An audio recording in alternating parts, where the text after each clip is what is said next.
नमो बुद्धाय, जय भीम। आप सभी का मैं स्वागत करती हूँ यूसीएल बुद्धा में।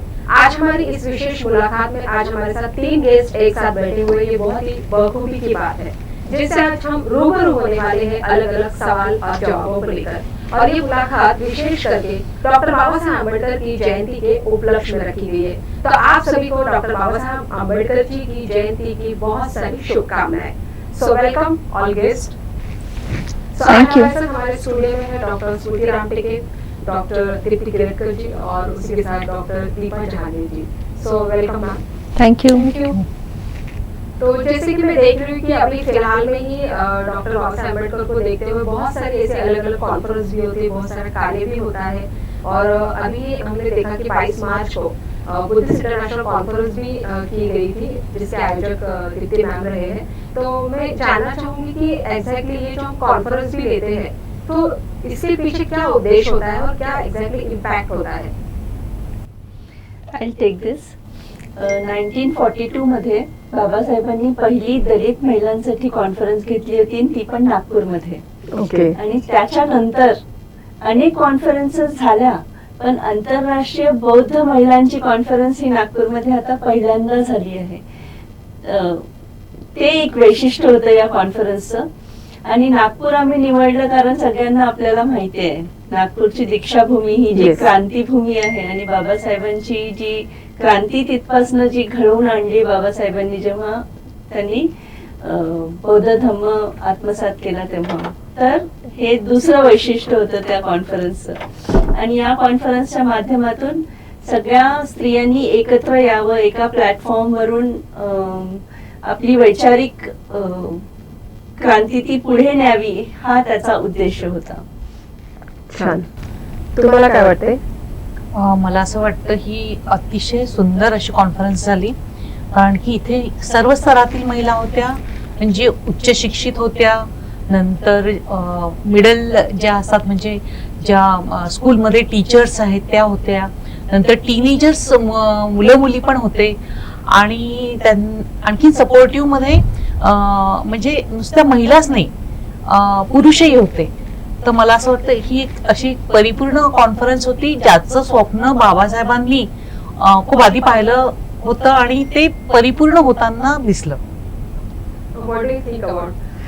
नहीं, मुझे ये लगता है कि जैसे कोई भी समाज की जो हम जब देखते हैं, संरचना देखते हैं और वो समाज के बारे में हमें जानना है, तो वो समाज की महिलाओं को देखना पड़ता है. कैसी है वो महिलाएं, क्या वो दबी हुई है, सहमी हुई है, या वो उत्साही है, दबी हुई नहीं है, क्या वो संघर्ष करती हुई दिख रही है या रिलैक्स्ड है, क्या वो शिक्षित है या निम्न शिक्षित है, क्या वो फाइनेंशियली इंडिपेंडेंट है या नहीं है.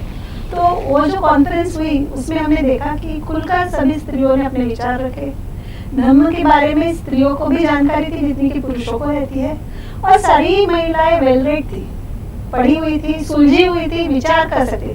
लॉजिक और एनालिसिस, नॉर्मली स्त्रियों को इमोशनल समझा जाता है, और ऐसा समझा जाता है कि लॉजिक और एनालिसिस जो भाग है ब्रेन का, उसका वहाँ पर महिलाएं कम करती है, उसका यूज कम करती है. पर इस कॉन्फ्रेंस ने ये जो भ्रांति है इसको धो दिया और कहा कि नहीं, महिलाएं भी अपना सक्षम है, ब्रेन का जो लॉजिक और एनालिसिस पार्ट है उसको यूज करने में, अपने विचार खुल के रखने में, अपने खुद के विचार फॉर्म करने में, अपने धर्म के बारे में. हमने उस कॉन्फ्रेंस में बहुत सारी चर्चाएं हुई, आपने देखा. तो अपने आज के जीवन से लेकर जब भगवान बुद्ध के काल में जो भिक्खु संघ था और भिक्खुणी संघ था, उसके बारे में भी चर्चाएं हुई, और तभी की जो भ्रांतियां थी, मिथ और फैक्ट जो कहते हैं, उसके बारे में इतना सुंदर विवरण और डिस्कशन हुआ जो कि अनदेखा है. तो मेरी बहुत बहुत बधाइयाँ है कि वो जो कॉन्फ्रेंस हुई, एक हम उसे कह सकते हैं एक लैंडमार्क था. महिलाओं, बुद्धिस्ट महिलाओं के इतिहास में वो एक लैंडमार्क है. तो ये एक ऐतिहासिक ऐसा इवेंट हुआ है जो इतिहास में लिखा जाएगा कि इतने तारीख को ऐसा एक इवेंट हुआ था, महिला कॉन्फ्रेंस. त्या कॉन्फरन्सची थीम पण तीच होती, formation of female agency from the time of Buddha to till date. आणि विशेष त्या कॉन्फरन्स मधून स्वायत्ता म्हणजे स्त्रियांनी आपले डिसिजन्स घेण्याची abilities without interference from others. Yes. म्हणजे फिमेल स्वतःचे डिसिजन्स घेतात का? आता आपण बघतो शिक्षित फिमेल्स आहेत, एज्युकेटर्स आहेत, टीचर्स आहेत, ऑन्टरप्रुनर्स आहेत, बिझनेस वुमेन आहेत, यंग फिमेल्स आहेत. म्हणजे आता या ज्या स्त्रिया काम करतात आहे त्यांना बघून येणारी जनरेशन Yes. पण त्याच पावलांवर पुढे जाणार आहे बरोबर. Towards the path Yes. Of progress. Yeah. So, the basic aim of this conference was females marching together. Yes. Yes. It is going to be a new normal now. Yes, very nice. It's very memorable in your life. बहुत ही अच्छा conference रहा. जैसे कि मैं देखती हूँ doctor Deepti Kerkar जी, आप पेशे से गायनेकोलॉजिस्ट हैं, लेकिन आपको जैसे बाबा साहब के बारे में आपके लाइफ में कहाँ से प्रेरणा मिली और पहली बार आपने उन्हें पढ़ा या बुद्ध, फुले शाह अम्बेडकर, कैसे इनके प्रति आप उजागर हुई? वैसे आप गायनेकोलॉजिस्ट हैं, आप पेशे से अपना जो कार्य कर रहे हैं, लेकिन उसी के साथ मैं देख रही हूँ जो रुझान है आपका इन सारी चीजों के प्रति, वो हमारे दर्शकों को बताएंगे आप. जी हाँ, thank you for putting this question to me. Yeah. खूपच म्हणजे माझ्या आवडीचा प्रश्न आहे हा. ऍक्च्युली लहानपणापासून आम्हाला असं खूप काही आमच्या शाळांमध्ये तेव्हा नाही समजलं होतं, पण घरी जेव्हा आपण 14 एप्रिल किंवा बुद्ध जयंतीचा कार्यक्रम आम्ही सोशलाइज व्हायचो, कल्चरली माहिती होतं, we were expose since our childhood. शाळांमधनं असं खूप नाही समजलं होतं. तेव्हा मला त्याची जाण झाली जेव्हा मी MBBS मध्ये ऍडमिशन घेतली. तेव्हा खूप सारे टीचर्स आम्हाला मिळाले ज्यांनी आम्हाला गाईड केलं, आणि बाबासाहेब आंबेडकर हेल्थ ऑर्गनायझेशन स्टुडंटसाठी पण तेवढीच ऍक्टिव्ह होती. तेव्हा I was in medical college in 1992. तेव्हा मी प्रवेश घेतला होता. तेव्हा मला ते कळायला लागलं की बाबासाहेबांमुळे आपल्याला किती फायदे होऊ शकतात. बरोबर. सेकंड थिंग, मग आपल्या बरोबरची आपले सिनियर्स, आपले क्लासमेट्स, आपले ज्युनियर्स हे कळायला लागलं. आणि तेव्हापासून मग हळूहळू आम्ही जेव्हा वाचायला लागलो, 10th मध्ये मला माझ्या बाबांनी बुद्ध आणि धम्म वाचलेलं मला दिसायचं ते पुस्तक, पण मी तेव्हा वाचलेलं नव्हतं. पण मग नंतर जेव्हा मी ते घेतलं हातात, वाचलं, कळलं नव्हतं पण वाचायला सुरू केलं होतं. आणि over a period of say almost 15-20 years that now I understand Babasaheb. आणि म्हणजे इन्स्पिरेशन बाबासाहेब किती मोठे आहेत ते आता मला ते समजायला लागले आहे. पण त्यांच्याबद्दल रेस्पेक्ट तर नेहमीच होता. आणि आता जे कळतंय मला फार आनंद आहे की ते उशिरा का होईना पण मला ते समजलं. Very nice. म्हणजे जेव्हा तुम्ही कधी पहिल्यांदा त्यांना पुस्तकातून वाचा आणि प्रॅक्टिकल जेव्हा ते ऍप्लिकेबल करताय, तर वेगळाच तो एक टच म्हणजे अनुभव तुम्ही घेता. खूप छान. तर तसं दीपा, तुम्ही ज्या म्हणजे डॉक्टरीमध्ये आहे, तुमचं स्पेशलायझेशन काय आहे आणि त्या ह्याच्यामध्ये तुम्ही कार्य करत असताना तुम्ही कसे इन्स्पायर झालेला आहात बुद्ध बाबासाहेब? मी डॉक्टर दीपा जागीरदार. मी प्राध्यापक आहे शल्यचिकित्साशास्त्र विभागात, आणि मी गव्हर्नमेंट मेडिकल कॉलेजमध्ये आधी नागपूरला होती. आता मी चंद्रपूर आणि भंडारा असे दोन्ही कॉलेजेस सांभाळते. आणि तिथे मी पुष्कळ स्टुडंट्स पाहते जे बहुजन समाजातले आहेत, आणि त्यांच्यामध्ये प्रत्येकामध्ये पोटेन्शियल आहे. आणि बाबासाहेबांनी हेच सांगितलं की शिक्षा, कारण की शिक्षण ही जागरूकता आहे. जोपर्यंत तुम्ही शिक्षण घेणार नाही तुम्ही जागरूक होणार नाही. आणि हे बाळकडू मला लहानपणापासून म्हणजे बालभारती जे पुस्तक आहे जे आपण शिकताना वाचतो त्यातनं बाबासाहेब कळले. आणि नंतर माझे जे आजोबा आहेत म्हणजे माझ्या आईचे वडील हे फॉलोअर, म्हणजे तेव्हा हैदराबादच्या लेजिस्लेशन मध्ये ते आमदार होते, आणि त्यांनी पूर्ण त्यांचं जीवन हे तळागाळातील लोकांसाठीच म्हणजे अर्पण केलं होतं. आणि त्यांच्यापासून पुष्कळ वेळा म्हणजे मी आजीकडे जायचे तेव्हा ते इन्स्पिरेशन मिळायचं. आणि पण तेव्हा समजलं नव्हतं बुद्धिझम काय आहे. पण बुद्ध वाचून नाही समजत, तो आत्मसात करावा लागतो हे या वयाच्या पडावावर आल्यावर मला कळलं. आणि मला ते म्हणजे ते कसं की मनाला ते कनेक्ट होतं. आणि या कनेक्शनमुळे मी समाजातील लोकांसाठी खूप काही करू शकते, विद्यार्थ्यांसाठी खूप काही करू शकते याची जाणीव मला आहे. आणि त्याची रिस्पॉन्सिबिलिटी पण मी घेते. खूप छान. तुमचं स्पेशलायझेशन आणि एक्झॅक्टली तुम्ही कसं काय म्हणजे प्रेरित झाला तुमच्या लाईफमध्ये? नाही, मी रुमॅटॉलॉजिस्ट आहे, मातृ तज्ञ आहे. आणि मी म्हणजे माझे आजोबा जेव्हा लहान होते, आमचं म्हणजे माझ्या माहेरचं आमचं घर जे आहे ते इतवारीला आहे, तेव्हा बाबासाहेब आमच्या घरी आले होते. आणि ते आले होते तर त्यावेळेला गोलमेज परिषद होती. माझे आजोबा लहान होते त्यावेळेला. बहुत ही बढ़िया बात है कि बाबासाहेब आपके घर पे आए. एक्चुअली तो वो बैठे हमारे घर पे और उन्होंने पानी पिया. और मेरे आजोबा जो थे उनको उन्होंने बोला मेरे ग्रैंडफादर को कि एक जो हमारे एरिया में एक बैरिस्टर रहते थे, तो उनको वो बताने आए थे कि आप तार कीजिए लंदन की गोलमेज परिषद है और मैं आपका रिप्रेजेंटेटिव हूँ. तो ये तार करने के लिए उन्होंने बताने के लिए आए थे. अनफॉर्चुनेटली जिनको उन्होंने बताया उन्होंने वो तार नहीं की. पर मेरे जो दादाजी थे वो और हमारे घर के जो वो समय के वो पीढ़ी के लोग थे, उन्होंने बाबा साहब के दर्शन हुए और हमारे घर पे उनके कदम पड़े. हमारे घर के सामने इतवारी में उनका बहुत बड़ा पुतला बना हुआ है. इसके बाद में जब दीक्षा भूमि पे हमारा जो धम्म प्रवर्तन का जो मेला हुआ, उसी समय जो वामन राव जी गोडबोले है जिन्होंने वो अरेंज किया, जिनको अरेंजमेंट की जवाबदारी दी थी, वो मेरे पिताजी के मामा है. तो उस वजह से जो नानक चंद जी रत्तू थे, जो बाबा साहब के सेक्रेटरी थे, जब मैं 11th-12th में थी तो वो हमारे घर अक्सर हर हफ्ते आते थे. और तब उनसे फर्स्ट हैंड बाबा साहब की बातें हम करते थे और उनकी बातचीत के दौरान उनके बारे में बहुत उनके अनेक पहलू हमें पता चले और उनके बारे में पढ़ना भी मैंने तब से ही शुरू किया. पर ये था कि हमारी पूरी फैमिली हम डिवोटेड भक्त थे उनके. बहुत ही प्रेरणादायी और बहुत ही इंस्पायरिंग है आपका ये एक्सपीरियन्स. हमने तो किताबों से पढ़ा, गानों से सुना, लेकिन आपका तो ये अनुभव बखूबी. एक मी शेअर करते. माझे बाबा ज्या गावात असायचे भंडारा राखणी एक गाव आहे, त्याच्यात थोडस पुढे गेलं 3-4 किलोमीटर तर एक सेलोटी नावाचं एक छोटस गाव आहे भंडारा डिस्ट्रिक्ट मध्ये. तिथे त्यांचा जन्म झाला आणि तिथे ते मोठे झाले आणि ते बीकॉम झाले. तर त्यांनी ती ही बीकॉम ची डिग्री मिलिंद कॉलेज वरनं केली होती. आणि जेव्हा जसं मॅडमनी सांगितलं धर्मांतराचा जो सोहळा होता, त्या सोहळ्यासाठी ते त्यांच्या मोठ्या भावाबरोबर ते 5 वर्षाचे होते तेव्हा ते भंडाऱ्याहून धावत धावत आले होते, पण मध्ये थकले.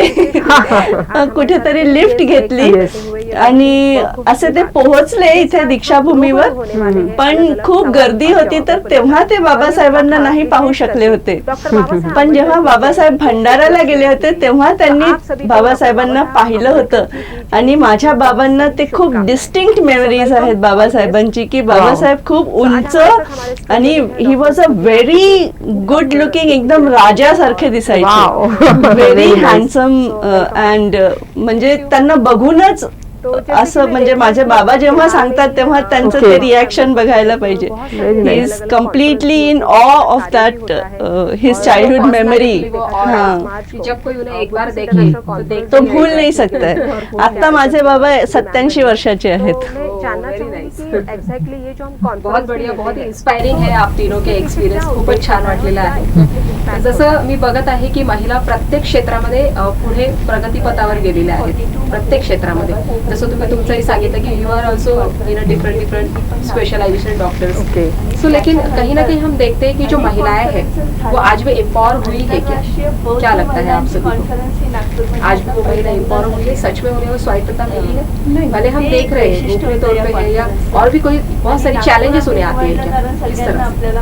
जो मैं देखती हूँ अभी रोज की बात रोग आपको पता है 90% महिलाओं को ही होता है. ज्यादातर महिलाएं मेरे पास आती है, सभी एज ग्रुप की महिलाएं आती है, जो यंग है और जो मिडिल एज है और जो ओल्ड है वो भी आती है. तो मैं ये डिस्टिंक्टली देखने मिलता है कि जब महिलाएं कोई बीमारियों से जूझती है, स्पेशली यंग महिलाएं जिनकी शादी नहीं हुई है, तो एक बहुत बड़ा प्रश्न हमारे समाज में है शादी होने का. कि अगर किसी को बीमारी है तो उसे सेग्रीगेट कर दिया जाता है, उसके साथ तुम्हाला काय वाटते? शादी करना डिफिकल्ट, उसका शादी करना पेरेंट्स के लिए डिफिकल्ट हो जाता है। तो वो अभी भी समाज में जो हम कह सकते हैं ये जो ये दाग कह सकते हैं हम, समाज पे एक दाग है कि हम जो बीमार है उसे हम अलग नज़र से देखते हैं, और अलग जो लड़का बीमार है और लड़की बीमार है उसे भी हम अलग अंदाज से देखते हैं। तो ये एक प्रश्न है। दूसरा प्रश्न जो यंग और मिडिल एज महिला है उनका सबसे बड़ा प्रश्न मैं ये देखती हूँ कि जो बचपन से हमें सिखाया गया है, महिलाओं को क्या सिखाया गया है कि अपने आप को पीछे रखो और बाकी लोगों को आप ऊपर रखो और तब आप एक अच्छी महिला हो। तो ये जो मानसिकता है इसको धोने की आवश्यकता है, इसको रिमूव करने की आवश्यकता है। जब आप खुद को कुछ दोगे, जो कुएं में पानी होगा तो औरों को देगा ना, जो खाली कुआं है वो दूसरे को क्या पानी देगा। तो जब आप अपने आप को कुछ दोगे उसके बाद ही आप डिस्ट्रीब्यूट कर सकते हो। पर हमारे यहाँ की महिलाएं उनका नंबर 1 से नंबर 9 तक दूसरे को देती है और फिर कुछ बचता है तो वो खुद के लिए देती है। तो इस वजह से खुद की मानसिक जो स्थिति है या शारीरिक स्थिति है उसकी तरफ वो पूरी तरह से उसको इग्नोर कर देती है और बाद में उसकी वो भुक्तभोगी खुद है। जब बुढ़ापा हर एक को आएगा और जब बुढ़ापा आता है तो उसके जो प्रॉब्लम्स है फिर वो उनको आते हैं। और जो सुलझी हुई थी विचार कर सकते उम्र दराज महिलाएं हैं, बूढ़ी महिलाएं हैं, उनका प्रॉब्लम ये है कि उन्होंने अपना पूरा जीवन दे दिया परिवार के लिए, बच्चों के लिए, पति के लिए, भाई बहन के लिए, माता पिता के लिए। और जब वो बूढ़ी हो रही है तो उनके पास कोई फाइनेंशियल बैकिंग नहीं, क्योंकि वो फाइनेंशियली ये जनरेशन नहीं है ना, वो पहले वाली जनरेशन है। तो उनके पास ना उन्होंने नौकरी की, वो पूरी तरह घर में रही। और अगर उनके हस्बैंड नहीं है या हस्बैंड है भी और बच्चे हैं तो उन्हें बच्चों के आगे खुद के लिए मांगना कुछ अच्छा बारे में। जैसे अगर मैंने किसी को बोला कि आपको ये ऑपरेशन करना पड़ेगा रिप्लेसमेंट, तो बोले भाई इतना पैसा लगेगा, मैं क्या करूँगी, तो मैं ऊपर ही जाने वाली हूँ, खुद को मैं पैसे लगा के क्या करूँ। यानी ये जो महिलाओं की प्रवृत्ति है कि मैं खुद के ऊपर कोई खर्च नहीं करती क्योंकि मैंने कभी कमाया नहीं। पर वो ये नहीं सोच रहे कि जो उन्होंने सर्विसेज ली इतने साल वो फ्री सर्विसेज, वो एक्चुअली फ्री नहीं थी, एक्चुअली फ्री नहीं थी। तो पर वो उसका वो वैल्यू भी लेना नहीं चाहती और खुद के ऊपर कोई किसी भी प्रकार से खर्च हो ये उनको एक्सेप्टेबल नहीं। पर वही अगर पिता है और उनका बाईपास हो गया तो पिताजी ऐसा कभी नहीं बोलेंगे कि अरे इतना पैसा लग रहा है, पैसे का विषय भी नहीं आएगा। तो ये जो मतलब जो हम आगे बढ़ रहे हैं, हम जब बोलते हैं कि हम हमारा समाज आगे बढ़ रहा है, ओवरऑल मैं बता रही हूँ, तब आगे बढ़ना यानी equality in terms of mental health, physical health end financial health. तो अभी नई जो महिलाएं अभी आ रही है वो जागरूक है अपनी फाइनेंशियल हेल्थ के बारे में और इमोशनल और फिजिकल हेल्थ के बारे में, ये बहुत अच्छी बात है। बहुत बढ़िया। जैसे कि हम देखते हैं कि महिला सुबह खाना भी बनाती है, वो सबको दे रही है, परोस रही है, लेकिन वो खुद खाती नहीं है। और ये कहीं ना कहीं इफेक्ट है उसके शारीरिक, मेंटली उसे स्ट्रेस है, शारीरिक स्ट्रेस है, बहुत सारी चीजें त्याच पावलांवर पुढे जाणार बरोबर. Towards the path Yes. Of progress. Females असं पाहिलं ना तर म्हणजे देर आर डिफरन्सेस, काही डिफरन्सेस आहेत फिजिकली ऑल्सो आणि इमोशनली ऑल्सो. राईट. मेन आणि वुमेन. विमेन ज्या आहेत ह्या इमोशनली थोड्याशा जास्ती सेन्सिटिव्ह असतात, मोर कंपॅशनेट, लव, फ्रेंडशिप हे त्यांच्यात जास्ती असतं. पण हा फॅक्टर त्यांचा खूप प्रकारे अब्यूज होऊन जातो. म्हणजे जसं आता मॅडमनी सांगितलं की त्यांना नेहमी स्वतःला सेकंडरी ठेवायची सवय होऊन जाते, कारण तेच आईला किंवा आजीला करताना पाहिलंय. आपल्या समोर असं जर बघायला मिळालं असतं की माझी आई स्वतःला प्रायोरिटी देते, तर कुठेतरी मी पण ते शिकले असते की स्वतःला प्रायोरिटी कशी द्यायची. आता आपल्या घरातून जेव्हा हे कल्चर आपल्याला मिळतं तेव्हा आपसुकच आपल्याला ते समजत पण नाही, आपल्याला असं वाटतं की हेच नॉर्मल आहे. आणि माझ्या प्रॅक्टिस मध्ये तर मला हे इतक्या डिस्टिंक्टली दिसतं की फिमेल स्वतःचे डिसिजन्स घेत नाही. whether they are unmarried, whether they are married, whether they are middle aged, whether they are in old age, whether they are suffering from any menopausal symptoms, whether they have any diseases, म्हणजे cancer सारख्या diseases पण जेव्हा होतात तेव्हा त्या इतक्या हतबल होऊन जातात की स्वतःच्या डिसिजन साठी पण त्यांना दुसऱ्यांकडे बघावं लागतं. म्हणजे न्यूली मॅरिड असेल, जर तिला काही त्रास असेल तर ती स्वतःहून अप्रोच करते का डॉक्टरांकडे, की आपल्या पार्टनरला घेऊन येते, आणि पार्टनरला जरी घेऊन आली असेल तर ती माझ्या चेंबर मध्ये येऊन स्वतःचे कंप्लेंट्स तरी सांगते का. म्हणजे मी तुम्हाला सांगते, it is very horrifying but it is truth, की चेंबर मध्ये जेव्हा फिमेल येते आतमध्ये आणि तिला जेव्हा आम्ही हा प्रश्न टाकतो की तुला काय त्रास होतो, तेव्हा खूप कमी फिमेल्स बोलतात की मला हा त्रास होतो. नाहीतर ती फिमेल आपल्या हस्बंड कडे बघते आणि हस्बंड सांगतो की मॅडम हिला हा त्रास होतो. काही वेळेला तर माझ्यासोबत असं झालेलं आहे की हस्बंड वाईफ आले आहेत, रिसेप्शन मध्ये बसले आहेत, जेव्हा त्यांचा नंबर येतो तेव्हा हस्बंड फाईल घेऊन आतमध्ये येणार आणि वाईफ मागून येणार. म्हणजे तेच झालं. त्याच्यासाठी पण मग आम्ही काही चेंजेस आणले की फक्त फिमेलला आतमध्ये घेणार, तिचं सगळं एक्झामिनेशन झाल्यानंतर मग काउन्सिलिंग पार्टला फक्त हस्बंडला आतमध्ये घेणार. मग प्रेग्नन्सी मध्ये जर काही कॉम्प्लिकेशन्स होत आहेत, तिला जर बेड रेस्ट द्यायची गरज पडते आहे तर ती स्वतःहून म्हणते की मॅडम हा जो बेड रेस्ट वाला पार्ट आहे तुम्ही माझ्या घरच्यांना कळवा. हे मी नाही सांगू शकणार की माझ्या कंडिशन मध्ये आता मला बेड रेस्टची गरज आहे. Okay. They are so incapable of conveying their own problems to the family also. आणि बाळंतपण, त्याच्यानंतरची अवस्था, फॅमिली सपोर्ट, मिडल एज मध्ये अनेक प्रॉब्लेम्स असतात स्त्रियांना. फायनान्शियल डिपेंडन्स हा तर एक खूप मोठा इश्यू आहे. खूपच जास्त चॅलेंजेस आहेत. म्हणजे एम्पॉवर आपण झालेली नाही आहे महिला आज, असं पण म्हणू शकतो. असं मी म्हणजे तुमचा क्वेश्चन फार ट्रिकी आहे की जितकं आतमध्ये जाऊ आपण नवीन माहिती मिळत जाईल. पण वरवर पाहिलं तर असं दिसतंय की women are educated, they are empowered. तर ऍक्च्युली आणखीन एम्पॉवरमेंट पूर्णपणे यायसाठी it is a long way to go. What do you think ma'am? Male आणि फिमेल असं आपण जेंडर समजतो. आपण म्हणतो की आपण त्यांना समानता पाहिजे म्हणतो. तसं मी जेंडर बायस नाही होत. मी त्या दोघांनाही ह्युमन बिंग म्हणून समजते. आणि बिंग अ ह्युमन, प्रत्येकाची पर्सनॅलिटी वेगळी राहते. म्हणजे इट डिपेंड्स ऑन पर्सनॅलिटी. आणि सगळ्यात महत्वाचं म्हणजे तुमचं लहानपणापासून तुम्ही कोणापासून इन्स्पिरेशन घेतलं आहे त्याच्यावरही तुमची पर्सनॅलिटी डिपेंडंट असते. एम्पॉवरमेंट हे म्हणजे जुन्या काळापासून आतापर्यंत पाहिलं तर एम्पॉवरमेंट हे झालेलं आहे. पण काही समाजामध्ये किंवा आपण असा विचार केला की रुरल एरियामध्ये तेवढा एम्पॉवरमेंट दिसत नाही. सोशल मीडिया कव्हरेज जरी सगळीकडे आहे, म्हणजे शहरी विभागातही आहे आणि ग्रामीण विभागातही आहे, पण योग्य पद्धतीने मिळालेलं जे मार्गदर्शन असतं ते जास्ती महत्वाचं असतं रादर दॅन सुपरफिशियल. कारण की सोशल मीडिया इतका पसरलेला आहे की तुम्ही कुठून कोणतं ज्ञान घेता आणि ते कितपत योग्य आहे याच्यावर एक क्वेश्चन मार्क म्हणता येईल. ओके. तर डॉक्टर बाबासाहेब आंबेडकरांनी म्हटलेलंच आहे पे बॅक टू सोसायटी. म्हणजे आजकाल आपण म्हणतो की महिला एज्युकेट झाली, प्रत्येक उच्च पदावर, या सगळ्या गोष्टी आहेत. पण कुठेतरी एक विसर पण पडतो की आपण ह्या समाजाचे ऋणी आहोत, काहीतरी आपल्याला सोसायटीसाठी पण केलं पाहिजे. पे बॅक टू सोसायटी बाबासाहेबांनी म्हटलेलं आहे. तर एक्झॅक्टली त्याच्याबद्दल तुमचं काय मत आहे, काय वाटतं तुम्हाला? मला असं वाटतं की जे तुम्ही म्हणताय पे बॅक टू सोसायटी, हे प्रत्येकाने म्हणजे जो जुडलेला आहे बाबासाहेबांशी आणि बुद्धिझमशी, तो त्याला सांगायची गरजच नाही, तो स्वतःहूनच करतो.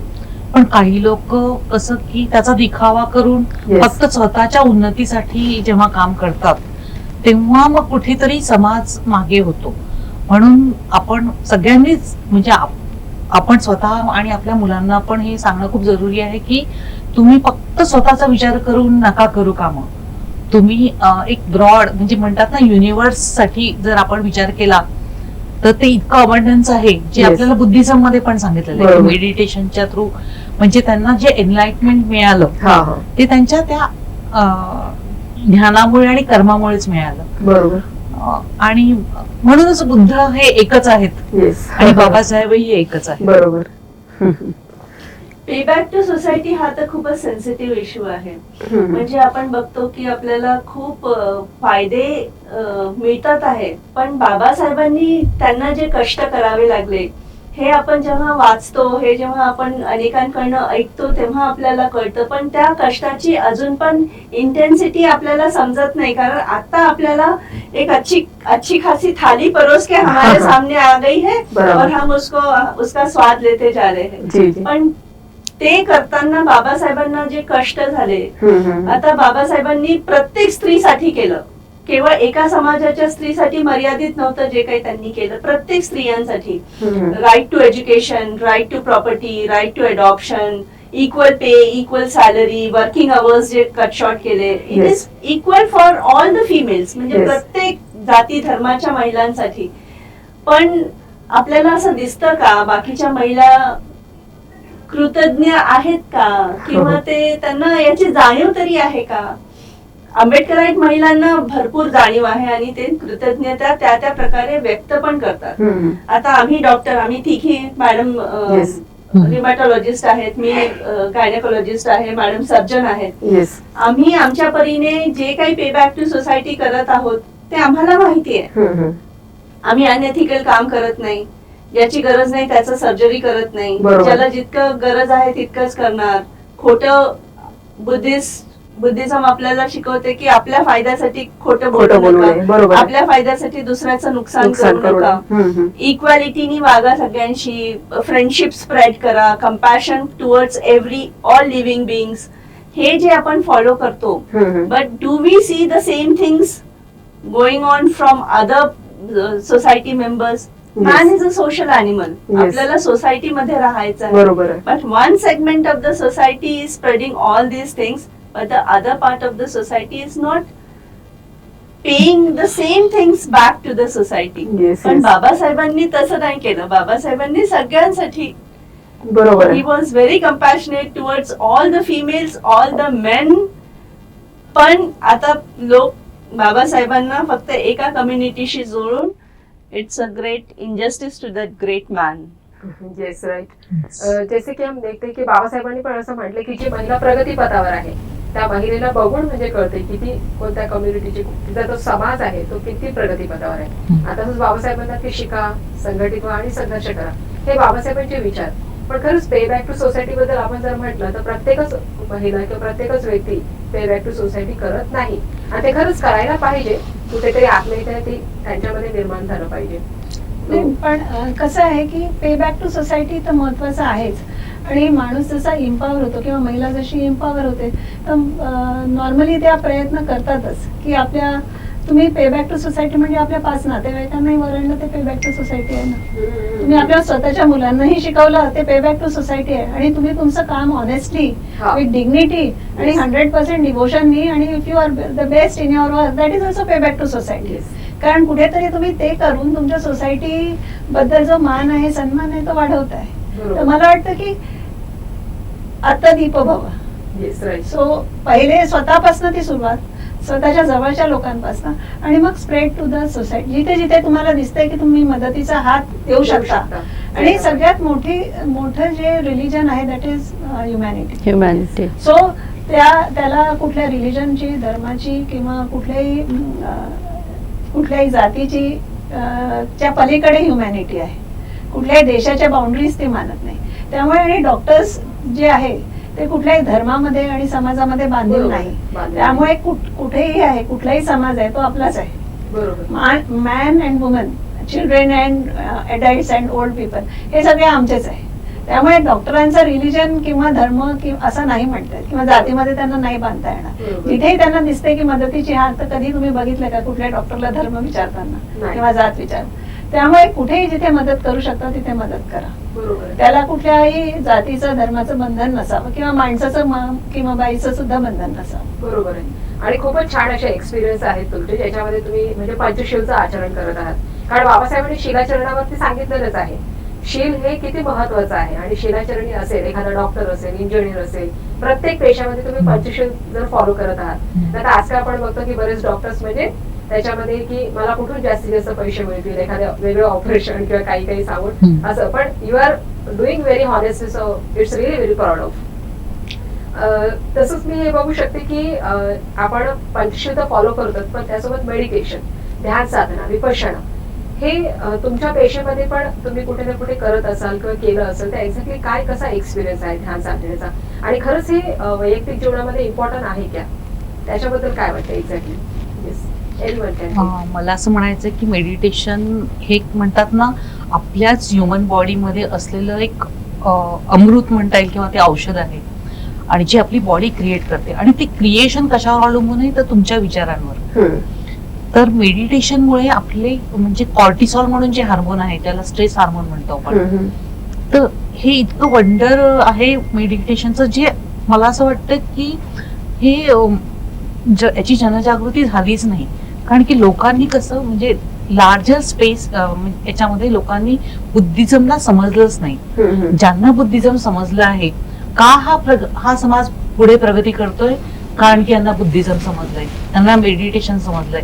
आणि ध्यान आता आजकाल म्हणजे आपण पाहतोय की गोयंका गुरुजींचे वेगवेगळे क्लासेस जे असतात, म्हणजे तो आता हळूहळू तो स्प्रेड होतो आहे.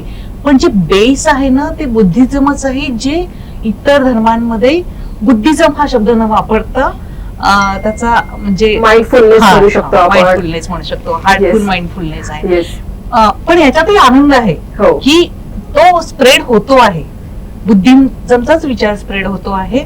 आणि मेडिटेशन हे म्हणजे सगळ्यांनी लहानपणापासून मुलांना हे शिकवावं, आणि ते जितकं जास्त आत्मसात होईल तितकी आपली वैचारिक उन्नती होईल आणि आर्थिक उन्नती पण होईल. खूप छान. स्ट्रेस मॅनेजमेंट पण आता आपण प्रोफेशनली बघू शकतो, अशा पद्धतीने प्रोफेशनल कोर्सेस पण येत आहेत. Yes, meditation is an important life skill. Okay, it is for our mental health की आपण ते मेडिटेशन करायला पाहिजे, म्हणजे ध्यान. येस, जसं आपण स्वतःच्या फिजिकल हेल्थ कडे लक्ष देतो, आपण आपल्या मेंटल हेल्थ कडे लक्ष देत नाही. बरोबर. आणि बाबासाहेबांनी बुद्ध अँड हिज धम्म मध्ये हेच सांगितलंय, cultivation of mind. Cultivation of mind हे साध्य होतं जेव्हा आपण हे ध्यान करायला शिकतो. तर ध्यानातून आपल्याला काही स्पिरिच्युअल हाईट नाही गाठता येत. ध्यान केल्याने, ध्यान शिकल्याने आपल्याला we just get that pause, little pause to know our needs, की आपल्या नीड्स काय आहेत. आपल्याला तर हेही कळत नाही, जोपर्यंत मी ध्यान करत नव्हते मला तर हेही कळत नव्हतं की माझा थॉट प्रोसेस कसा आहे. What are my needs, what are my physical needs, what are my mental needs, what is my thought process. तर जेव्हा आपण एका ठिकाणी बसतो 5 मिनिटं का होईना, जेव्हा आपण सराउंडिंग कडनं लक्ष आपल्या स्वतःकडे घेऊन जातो, going inside, the journey of going inside for an insightful progress of self is meditation. आणि ते तर प्रत्येकाने करायला खूपच अनिवार्य करायला पाहिजे, because this is a that important life skill which तुमचा स्ट्रेस कमी करतो, तुम्हाला हॅपीनेस कडे घेऊन जातो. स्ट्रेस कमी झाला तर आपोआपच आपली productivity, quality of life improve होते.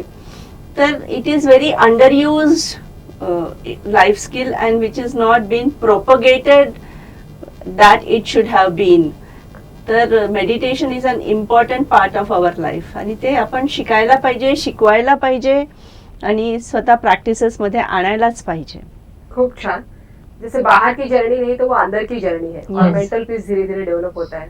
Yes ma'am. जसं इलेक्ट्रिकचा एक वायर तुम्ही इमॅजिन करा, आणि तो पूर्ण गुंतलेला आहे. ओके. आणि एक इलेक्ट्रिकचा वायर आहे जो स्ट्रेट आहे. तर जो गुंतलेला वायर आहे तो महिलांचे इमोशन्स आहे. ओके.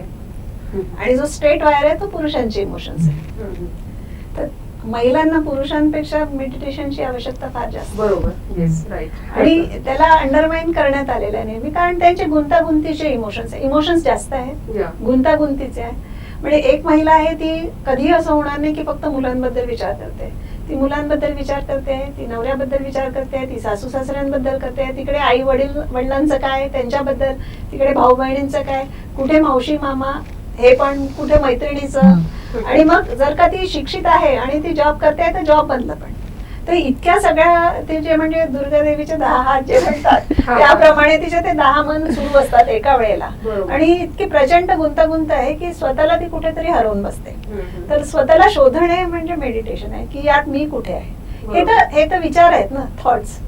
जसं किडनी युरिन बनवायचं काम करते तसं माइंडचं काम आहे विचार बनवणं, बरोबर. Thoughts. Yes. There is no need to react to every thought. Yes. You are just observer of your thoughts. जेव्हा हे कळतं की तुम्ही फक्त ऑब्झर्वर आहे आणि हे थॉट्स ट्रान्झिएंट आहे, जर तुम्ही त्याला फक्त बघितलं तर ते काही काळाने निघून जाईल, हे तुम्हाला सांगतं मेडिटेशन. पण नॉर्मली काय होतं की त्या एका थॉटला पकडून दुसरा थॉट आणि मग तिसरा आणि मग 100चे 1000 आणि 500 व्हायला वेळ लागत नाही.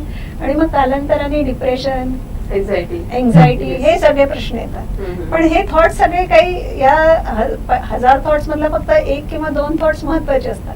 बरोबर. पण ते कळत नाही कारण की you are not connected to your source, किंवा तुम्ही स्वतःशी कनेक्टेडनेस जे आहे तुमचं नाही. आणि meditation is the part to that connectedness, जेव्हा तुम्ही स्वतःशी कनेक्ट होता. बरोबर. तो जैसे बहुत ही अच्छा एग्जाम्पल दिया आपने वायर का, और वो सच में बहुत ही एप्लीकेबल है. और जैसे हम देखते हैं कि धम्मपद की पहली ही गाथा है, मनो पुग्गम्मा धम्मा मनो सेठा मनोमया मनसाचे पदुच्चैन भासती वा करोती वा तवतोनम दुःखमयन्वेति चक्कंगो बहतो पदम. मन ही सब कुछ है, बुद्धाने बताया. म्हणजे सर्व काही मन आहे, एव्हरीथिंग इज माइंड. मनामध्ये राग उत्पन्न होतो, मनामध्ये द्वेष उत्पन्न होतो आणि मनामध्ये आसक्ती, प्रेम. पण हे सगळं शाश्वत नाही है, कुछ समय के लिए ही है, इम्परमानेंट. उत्पन्न होता है वहीं पे नष्ट भी होता है. सो इसीलिए ध्यान साधना खूप खूप इम्पॉर्टंट आहे खरंच. आणि खूप छान वाटलं की तुम्ही सर्वच जणी आपापल्या क्षेत्रात माहीर असताना ध्यान साधना तुम्ही करता. आणि आमच्या प्रेक्षकांनी तुम्ही सांगितलं की खूप छान मेडिटेशनचे वेगवेगळे जे प्रकार आहेत त्याचे खरंच बेनिफिशियल्स आहेत. तुम्ही पण डॉक्टरी पेशाने आपलं सांगितलेलंच आहे. आणि असं म्हटलंही जाते की जसं माणसाला राग आला की त्याचं जे रेड कलरचं ब्लड आहे त्याचा कलर चेंज होतो. आणि ती सायंटिफिकली प्रूव्हन पण आहे. हो, तेच, हो. सायंटिफिकली प्रूव्हन आहे. आणि आपल्या सगळ्या म्हणतात ना आजारांचं जड हे जे आहे ना ते आपल्या डाएटवर आहे आणि आपल्या विचारांवर आहे. Yes, yes. म्हणून ते हेल्थ इज वेल्थ त्याच्यासाठीच म्हणतात. Health is wealth, mental health also is important. आणि त्यासोबत आपण पाहतो इगो है ना, ईर्ष्या, ईर्ष्या, हे सगळे निगेटिव्हिटीचे जे पार्ट्स आहेत वेगवेगळे ते असे रिमूव्ह झाले पाहिजे. तर ते मेडिटेशनमुळे नक्कीच हेल्प होते आपल्याला. सो जसं डॉक्टर बाबासाहेब आंबेडकरांनी हिंदू कोड बिलाचा म्हणजे जेव्हा पास नाही झाली हिंदू कोड बिल तेव्हा आपल्या पदाचा राजीनामा दिला होता. आणि महिलांसाठी त्यांनी खूप काही म्हणजे संघर्ष केलेला आहे. तर डॉक्टर बाबासाहेब आंबेडकरांच्या महिलांबद्दलचे काय विचार आहेत, काय वाटतंय तुम्हाला? महिलांचे विचार म्हणजे सगळ्यात महत्वाचं म्हणजे त्यांची आई आणि त्यांची आत्या यांचा संघर्ष त्यांनी पाहिला होता, त्यांच्या बहिणींचा संघर्ष पाहिला होता. आणि त्यांना हे त्यांचं म्हणणं हेच आहे की स्त्री शिकली की तिचा नॅचरली तिचा जो फॅमिली आहे ती शिक्षित होते. म्हणजे किती महत्वाचा आणि किती बेसिक विचार त्यांनी आपल्याला तेव्हापासून दिलेला आहे. आणि त्या एका विचाराने प्रेरित होऊन आज आपल्या आई वडिलांनी आपल्याला शिकवलं, आज आपण आपल्या मुलांना शिकवतो. आणि त्याचं फळ जे आहे ते आपण सगळेजण पाहतोच आहे. म्हणजे की एक शिक्षित महिला जी असते ती खूप काही करू शकते. बरोबर. समाजासाठी, स्वतःच्या घरासाठी, स्वतःसाठी पण ती खूप काही करू शकते. आणि महिलांना म्हणजे त्यांचं म्हणणं होतं की तुम्ही फक्त सामाजिक नको, तुम्ही राजकीय पण व्हा. पण आज आपल्या देशातली किंवा आपल्या आपण म्हणतो पुरोगामी महाराष्ट्र, पण आपण कुठे आणून ठेवलंय राजकारण. आणि मला असं वाटतं की याच्यावर खरंच खूप विचार करायला पाहिजे की राजकारणात स्त्रियांचा सहभाग हा नुसता शोभेची बाहुली म्हणून नाही पाहिजे. जसं आम्ही मेडिकल प्रोफेशन मध्ये आहोत तर आम्ही we are real doctors, we are real surgeon, she is a real gynaecologist तसं, आणि शी इज अ रिअल ह्युमॅटॉलॉजिस्ट. तर असं मला असं वाटतं की राजकारणात पण स्त्रिया या रिअल पाहिजे, त्या शोभेच्या बाहुल्या नको. छान. बाबासाहेबांनी स्त्रीला माणूस म्हणून तिची ओळख करून दिली. आणि विथ ऑल ऍस्पेक्ट्स तिची प्रगती कशी व्हायला पाहिजे ह्याच्यासाठी कंपॅशनेट होते बाबासाहेब. हिंदू कोड बिलातले सगळे पॉइंट्स तर आपल्याला माहित आहे. Right to equality, right to equal pay, right to education, right to adoption, right to property. याच्या व्यतिरिक्त पण बाबासाहेबांना असं वाटायचं की स्त्रिया फक्त फॅमिली सांभाळण्यात नको, तर त्यांनी सोसायटीसाठी पण आपलं सोसायटीमध्ये पण आपलं स्थान बनवायला पाहिजे. त्याच्यासाठी बाबासाहेबांनी त्यावेळी आपल्या स्त्रियांना कपडे कसे चांगले नेसावेत, साड्या कशा चांगल्या व्यवस्थित तुम्ही नेटून स्वतःला प्रेझेंट करू शकता सोसायटीमध्ये, ह्याचे पण क्लासेस दिले होते. स्त्रियांना म्हणजे विशिष्ट दागिने जे होते एका समाजासाठी, बाबासाहेबांनी सांगितले की तुम्ही असं करू नका, त्या दागिन्यांमुळे तुमची ओळख त्या एका छोट्याशा समाजाचीच आहे असं दिसून येतं. तर त्याच्यातनं इव्हॉल्व्ह व्हा, त्याच्यातनं आपलं डेव्हलपमेंट करा. इतके कंपॅशनेट होते बाबासाहेब. बरोबर. आणि एज्युकेशननी तर फायनान्शियल इंडिपेंडन्स मिळालं पाहिजे, स्त्रियांना एज्युकेशन मिळालं तर बाबासाहेबांचं हे ठाम मत होतं, ज्या घरातली स्त्री शिकली तिचे कमिंग जनरेशन्स विल बी बरोबर प्रोग्रेसिंग फॉरवर्ड इन एज्युकेशन. आणि ते आपण बघतो पण आहे. ज्या ती एक म्हण आहे ना, मुलगी शिकली प्रगती झाली. प्रगती झाली आणि उजेड करी दोन्ही घरी. बरोबर. तर ते त्या थॉट प्रोसेस घेऊन बाबासाहेबांनी हे सगळे हिंदू कोड बिलातले सगळे पॅरामीटर्स ठेवले होते. आणि ते बिल पास नाही झालं म्हणून ते तिथेच थांबले नाही, तर त्यांना तो ते मान्यच नव्हतं. त्यांनी आपल्या पदाचा राजीनामा देऊन दिला. बरोबर. अरे म्हणजे हे पण जर समजत नसेल तर काय उपयोग. बरोबर. आणि हे इन्स्पिरेशन त्यांना बुद्धांपासूनच मिळालं होतं ना. 2500 वर्षांच्या आधी जेव्हा भिक्खुनी संघ निर्माण केला गौतम बुद्धांनी, तथागत बुद्धांनी, तेव्हा बुद्धांनी पण इक्वल पाहिलं ना. बरोबर. स्त्रियांना इक्वल पाहिलं. त्यांची पण ती समज होती की स्पिरिच्युअलिटी मध्ये पण women are equally capable of being getting the enlightenment. निर्वाण प्राप्तीसाठी त्या पण केपेबल आहे. म्हणून त्यांनी त्या काळी तो क्रांतिकारी स्टेप घेतला होता. आणि 1956 पर्यंत जेव्हा आपण परत धर्मांतर करून जेव्हा बुद्धिस्ट झालो, तोपर्यंत बाबासाहेबांनी पूर्ण लाईफ लॉंग हे स्ट्रगल्स स्त्रियांसाठी, इट इज इनक्रेडिबल. आपण विचार पण नाही करू शकत. आपण एका गोष्टीसाठी पण बाबासाहेबांचं कोणतंही कार्य आपण म्हणजे आपल्या विचारांमध्ये पण नाही आहे, जे ते प्रत्येकासाठी करून गेले. बरोबर आहे ना. म्हणजे महिला पण प्रगतीपथावर जाऊ शकते स्पिरिच्युअलिटी मध्ये, हे बुद्धांनी सांगून दिलं त्यावेळेस. खरंच. Yes ma'am. शूद्र अतिशूद्र अशा महिला, तर बाबासाहेबांनी जे त्यांचं जीवनातलं सगळ्यात महत्वाचं कार्य होतं तेच होतं की जे दलित आहे, जे पीडित आहे आणि जे खाली आहे, दबलेले आहे, त्यांना वर आणणं. तर महिलांना म्हणून त्यांनी विशेष महत्व दिलं, कारण त्यांना माहित होतं की हे शूद्र अतिशूद्र म्हणजे सगळ्याच महिला, एक महिला नाही, त्यांच्या समाजाची महिला नाही, सगळ्या. 100 वर्षापूर्वी जेव्हा एका महिलेला सती जावं लागत होतं, आपल्या नवऱ्यानंतर तिला मरावं लागत होतं जबरदस्ती, कधी स्वतःच्या तिला जे सांगितलं गेलंय त्याच्यामुळे, किंवा शाळेत तिला जाऊ द्यायला जात नव्हतं, शिक्षणाचा तिला अधिकार नव्हता, स्वतः तिने कसं जगावं याचाच अधिकार मुळात तिला नव्हता. म्हणजे एखाद्या पशु सारखी त्या स्त्रीची अवस्था होती.